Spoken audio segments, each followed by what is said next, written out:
হয় নিশ্চয় ক'ব লাগিব আজি এটা মই গুৰুত্বপূৰ্ণ বিষয় দেখুৱাবলৈ বা জনাবলৈ আহি উপস্থিত হৈছোঁ গহপুৰ মহকুমা কৃষি বিষয়া কাৰ্যালয়ত বিশেষত গুৰুত্ব পাইছে এই বিষয়টো যে গহপুৰ মহকুমা কৃষি বিষয়া কাৰ্যালয়ত বিগত 3 মাহে নাই কৃষি বিষয়া যাৰ বাবে যি বিভাগটো এক অচলা অৱস্থাৰ সৃষ্টি হৈছে বুলি ক'ব লাগিব ইয়াৰ কৰ্মচাৰীসকলে বিভিন্ন জোৰা টাপলি মাৰি কাম কৰি থাকিবলৈ হৈছে আৰু আচলতে কেনেধৰণে চলিছে কাম কাজখিনি কৃষি বিভাগৰ সেয়া দেখুৱাবলৈ মই এতিয়া বিষয়লৈ যাব বিচাৰিম আৰু গৈ পেলাই সবিশেষ জানিবলৈ চেষ্টা কৰিম যেহেতু এই কৃষি বিষয়ৰ কাৰ্যালয়টো বৰষুণ দিলে পানী পৰে এনে পৰ্যায়ো হৈ আহিছে অতি জৰাজীৰ্ণ এটা অৱস্থাত চলি আছে এই কৃষি বিষয়া কাৰ্যালয়টো আৰু এই মুহূৰ্তত আমি ভিতৰত যি কৰ্মচাৰী আছে তেখেতসকলৰ পৰা জানিবলৈ চেষ্টা কৰিম আচলতে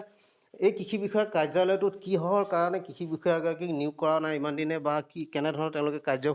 কমনিকা চলাই আছে সেয়া মই জানিবলৈ আহিছোঁ আপোনাৰ ওচৰলৈ আহিছোঁ আপোনালোকৰ যেহেতু 3 মাহে কৃষি বিষয়া নোহোৱাকৈ কাম চলি আছে এই সন্দৰ্ভত কওকচোন নমস্কাৰ আপোনালোকক মই কৃষি বিভাগৰ ফালৰ পৰা ধন্যবাদ জ্ঞাপন কৰিছোঁ আমাৰ বৰ্তমান SDO ছাৰ আজি প্ৰায় 3 মাহ হ'ল তেখেত প্ৰমোশ্যন লৈ মঙলদৈত হৰ্টিকালচাৰ SDO ৰূপে জইন কৰিলে তেতিয়াৰ পৰা আজিলৈকে বৰ্তমান আমাৰ ইয়াতে নতুন SDO দিয়া নাইকিয়া আমাৰ বৰ্তমান বিশ্বনাথ চাৰিআলি ডিষ্ট্ৰিক্টৰ যিজন DO ছাৰ তেখেতৰ চাৰ্জতে আছে বাকী আমাৰ ADO আমাৰ গহপুৰ চাব ডিভিজনত 3টা ADO ছাৰগল আছে ADO 3জন আছে বৰ্তমান ADO 3জন এতিয়া মোৰ লগত ফিল্ডত গ'ল তাৰপৰা এজন এই কলাবাৰী ইজন ADO তেওঁ নাগৰ দলে আমাৰ সম্প্ৰসাৰণ কৰ্মী তেওঁৰ লগত কঠীয়া পাৰিবলৈ গৈছে চাবলৈ গৈছে বাকী মই আৰু আমাৰ গহপুৰ ADO ৰক্তিমজ্যোতি শইকীয়া মধ্যস্থতঙত নৈ বানচিঙা আমি সেইটো চাই চিতি পেলাই মানুহৰ লগত আলোচনা কৰি আহি মই পাইছোঁহি তেখেতো পালেহি তেখেত পাই এতিয়া আকৌ SDO চিভিললৈ গৈছে নিশ্চয় মই এইটো জানিব বিচাৰিছোঁ যে যিহেতু এগৰাকী কৃষি বিষয়া নোহোৱাকৈ এটা বৃহত্তৰ মহকুমা বিশ্বনাথ জিলাৰ বৃহত্তৰ গহপুৰ মহকুমাত আপোনালোকৰ কাম কাজ কৰাত অসুবিধা হোৱা নাই হয় যথেষ্ট অসুবিধা হয় তাৰমানে এতিয়া আপোনাৰ যিটো ক'ভিড পৰিস্থিতি তাত লৈ পেলাই আমাৰ বহুত অসুবিধা হয় এতিয়া আমাৰ বহুত ৰিপৰ্ট পাতি দিব লাগে এতিয়া বিশেষকৈ আপোনালোকক আমাৰ এতিয়া চহা পোকৰ প্ৰব্লেম হৈছে এতিয়া এই চহা পোকৰ কাৰণে আমাৰ DO ছাৰৰ অলপ অসুস্থতাৰ কাৰণে তেখেতক আমি যোগাযোগ কৰিব পৰা নাই তথাপিও আমি আজি আপোনাৰ ডিষ্ট্ৰিক্টৰ খনাল বুলি এজনৰ লগত যোগাযোগ কৰিছোঁ তেখেতে অলপ ঔষধ আছে বুলি কৈছে আমি কিবা এটা কৰি পেলাই অলপ ঔষধ অনাব লাগিব ৰাইজক দিবৰ কাৰণে কোন কোন ঠাইত চৰহা পোক হৈ আছে চব হৈছে আপোনাৰ এই আমাৰ খলেঙিত হৈছে অলপকৈ তাৰপৰা আপোনাৰ বঙাবাৰীত হৈছে ঘাইঙাঁৱত হৈছে ঘাইঙাঁ ADO চাৰ্কুলত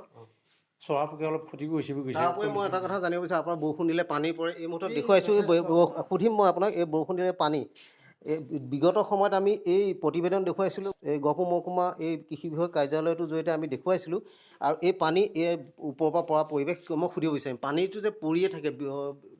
গৃহতী মেৰামতিৰ কাৰণে বিভাগীয় লোকে কোনো গুৰুত্ব দিয়া নাই আপোনাৰ আমাৰ এই এটা মেইন সমস্যা এইটো আপোনাৰ আমাৰ কাৰ্যালয়টো আপোনাৰ আজি 2-3 বছৰে আপোনাৰ যদি একেৰাহে বৰষুণ হয় আপোনাৰ মজিয়াত পানী আপোনাৰ আমি তলৰ মানে পেণ্টটো অলপ পচাই পেলাই তল গাঁঠিলৈকে মানে পানী হৈ যায় এইটো আপোনাৰ বিভাগীয় আমাৰ যোৱা যিজন SDO পণ্ডিত ছাৰ আছিলে তেখেতে আমাৰ এগ্ৰিকালচাৰ ইঞ্জিনিয়াৰিঙৰ লগত এটা জইণ্ট হেৰি কৰিছিলে ভেৰিফিকেশ্যন কৰিছিলে কৰি পেলাই আমাৰ ডাইৰেক্টৰ হেডত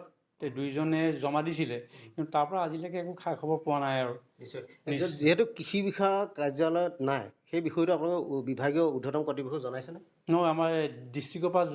নিশ্চয় জনাইছে হ'বলা DO ছাৰে কিন্তু আজিলৈকে 3 মাহে অহা নাই 3 মাহৰ পৰা কোনো কাম কাজ কৰাত অসুবিধা হৈ আছে যথেষ্ট অসুবিধা হয় কাম কাজ কৰা হয় ধন্যবাদ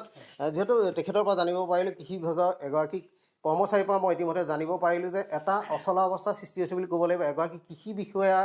অনুপস্থিতি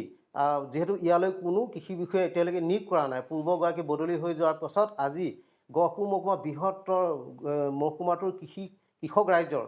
কৃষিজীৱী ৰাইজৰ বাবে থকা এই বিভাগটোত কিন্তু এগৰাকী কৃষি বিষয়া নথকাৰ কাৰণে আজি এক অচলা অৱস্থাৰ সৃষ্টি হৈছে আৰু বহুত অসুবিধাৰ সন্মুখীন হৈছে বুলি আমাক জনাইছে